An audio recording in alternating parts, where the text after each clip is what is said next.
What's happening, fishing friends? Welcome to another episode out on a beautiful March day. I think it's what, 66, because got Mr. Mike Vogel here, longtime fishing friend. What's up, man? What's up, guys? Hopefully we can get on a few. It's chilly. Mike, what do you think? Predictions? We're gonna find a couple? I think the water's too cold. Too cold. If we get a couple, we'll be lucky, but we'll be out, and that's what matters. Well, Mike said that fishing a Ned rig is just like fishing bobbers and minnows, so. Sitting and waiting. Yep, we'll see. All right, enough yapping, let's go fishing.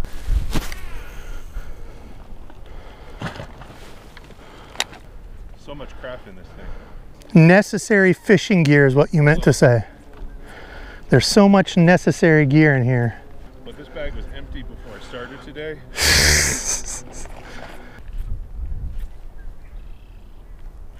There's one. Get one? Yep. Nice. Feels like a decent one. Recording? Yes.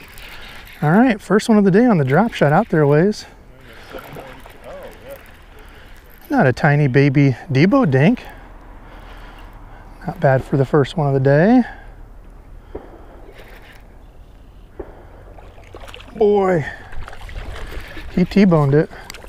All right, we'll take that for first fish of the day. Yeah, man, that's a nice one. Chunk. Yeah.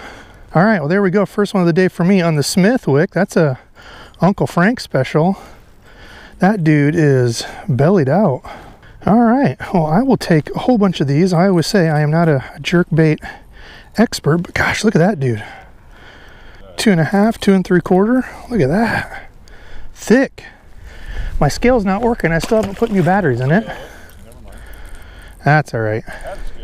That's a decent fish. That's over 2.5 for sure. Short but chunked out. Okay, well, there we go. Uncle Frank special. This is the one that I said when I did that unboxing. This is, like, to me, the best do-it-all bait fish, shad looking. Beautiful colors. Frank does a great job on those. Let's see, was that a fluke or could there be more sitting over here over the deep water? I've never fished any of those. What's that? You like them? I do like them. I don't know if I can tell how. There's one. All right, second one of the day for me. Feels, do I have it side hooked? Is it rolling? No. Hey. Yeah, second one of the day. I feel like I kind of half wacky rigged him maybe. Nope, he T-boned it. All right, there's the smaller ones. Oh, that's not a super dink. No, that's not a bad fish at all. Over 1.5 pounds, I bet. All right, well, 2 on the Uncle Frank jerkbait. Long fish, not a ton of girth to him, but we'll take it. Thanks for eating, buddy. Jerkbait strikes again. Wasn't paying any attention. I just been fan casting. I couldn't tell you where I casted that. All I could tell you was I wasn't working it, and I watched my line, and I saw my line go. So it's just sitting there, and yeah, the pause is almost as important. I will say, for some things, the pause is just as important as your, like your retrieve or cadence or speed, or like the pause is just one more thing to throw in.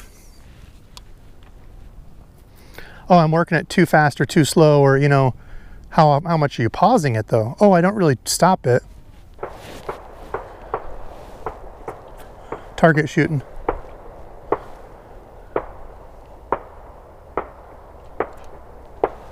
Or that's one tough turkey. Be like the old South Park episode where the turkey's attacked.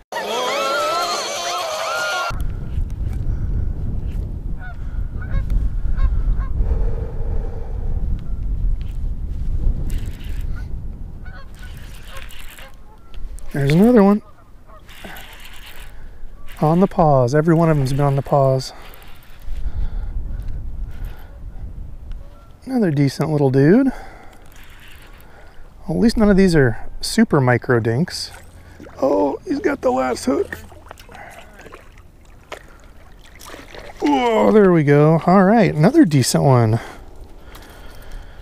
All right, on the old jerkbait. Look at that, another long one. Only put one hook in me. Luckily it didn't stick.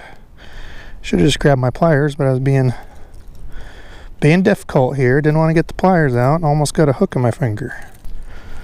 All right, there we go. Another decent one. Another 2-pounder.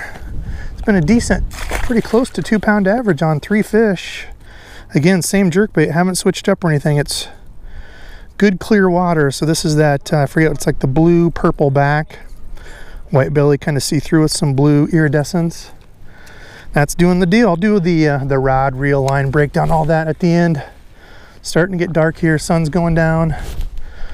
Mike and I have had a good night out catching up. He's been a long time subscribed fishing friend, so it's been good to talk to him and hang out.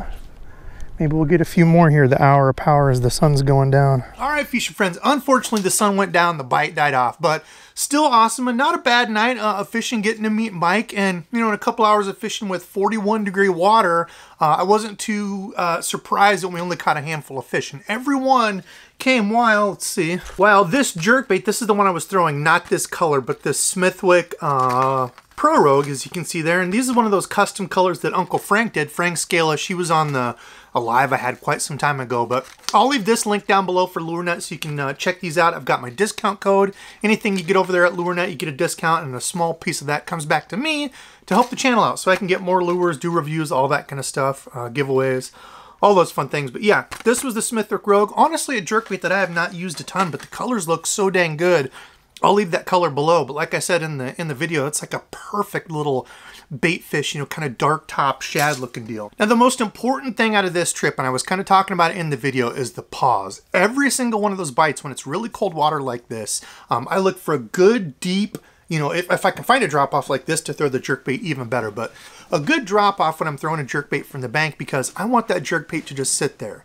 You could say throw a floating jerkbait, right? Well, I don't throw that until later. Right now, when it's still cold like this, like I said, 41-degree water, I want that jerkbait to just sit there.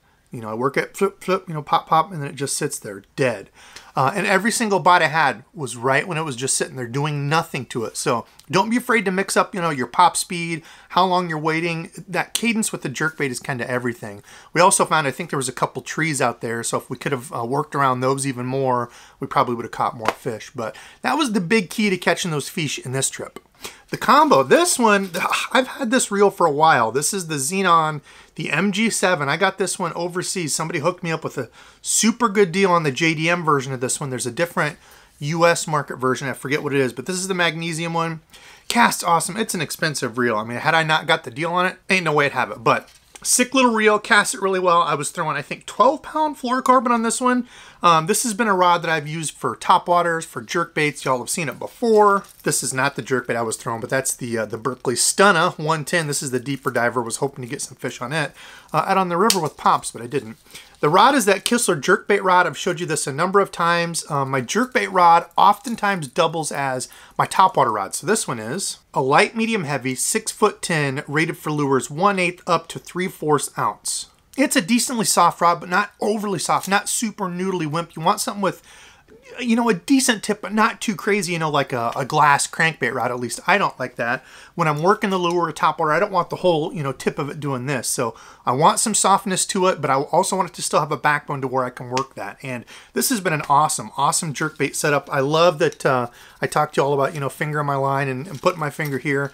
I'm really liking the companies that do this and put that EVA foam here. You can sit, rest your finger, but overall great rod, great combo. But I'm looking to try out a new type of rod or a different rod for my topwater / jerkbait combo. So if there's a topwater or jerkbait rod, like 6'10"-ish, medium kind of type is usually my go-to. Comment below and let me know. I've been looked into a few. I just grabbed a new spinning combo, a budget combo, and like just a little over $100 combo, a couple of those to try out. So let me know. I'm looking to try a few different things, but I want to give a special shout out to Mike. After we were done fishing, I had a chance to sit down with Mike and talk. He actually helped me with my live stream setup, my lights and everything. Super nice guy, as nice as you can get. I love meeting my Iowa fishing friends. So Mike, thanks for coming to hang out. You're the fishing friend of the day. Hope I can get out soon and catch some more fish. I've got one more video loaded and ready, but I got skunked this weekend. That always sucks. But anyway, enough for me. I gotta get to editing. Thank you all for watching. Love you, and until next time.